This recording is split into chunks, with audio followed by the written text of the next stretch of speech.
Hey there, welcome to week 3 of the Bible Read Along Whole Bible Reading Plan. We're glad you're making progress.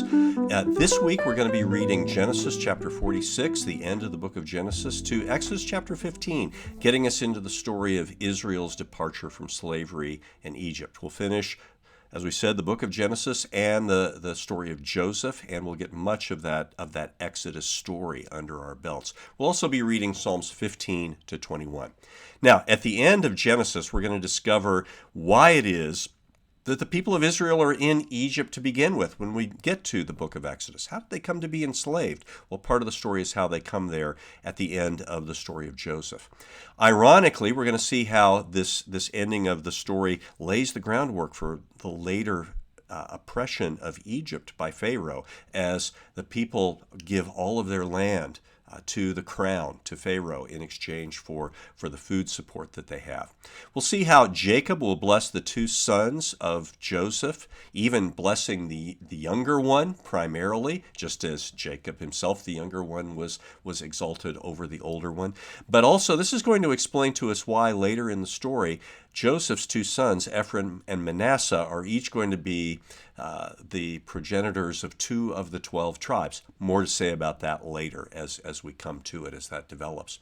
We'll also see how when Jacob blesses his 12 sons, he gives primacy actually to Judah and says that the scepter will not depart from Judah. In other words, Judah is going to be the ruling tribe. It is Judah that will be the tribe of King David and ultimately, of course, of Jesus. So that's important.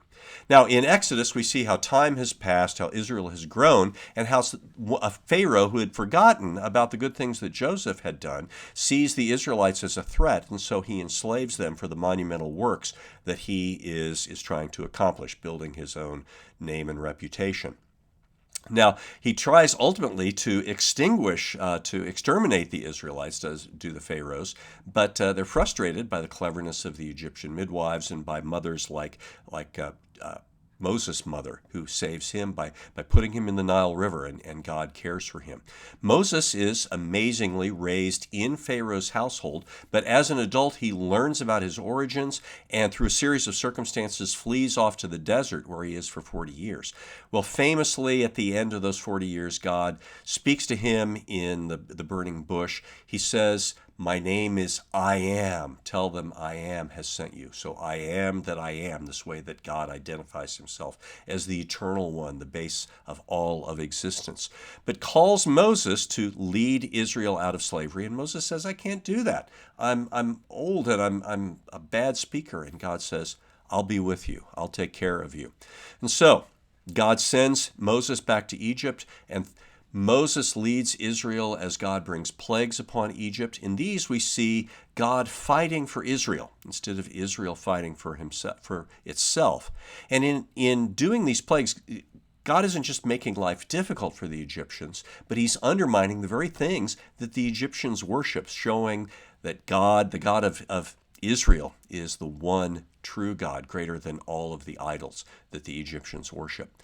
And so in this, God is also going to demonstrate the hard-heartedness of people, of Pharaoh, of the Israelites, but also how he overcomes that hard-heartedness. And as Israel begins to leave towards the end of the story, we're going to see how the Egyptians are plundered. They give their wealth to them. Many of the Egyptians go with the Israelites because they reckon that the true God is with them. And so a mixed multitude anticipating the blessing of the nations that is fulfilled later in Jesus is coming here.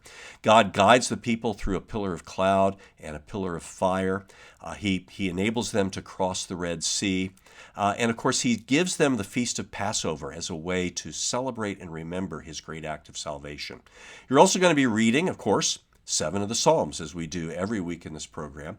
Here you're going to see calls to godly living for God's people. You're going to see expression of confidence in God's deliverance during hardships, even hardships for the King of Israel himself.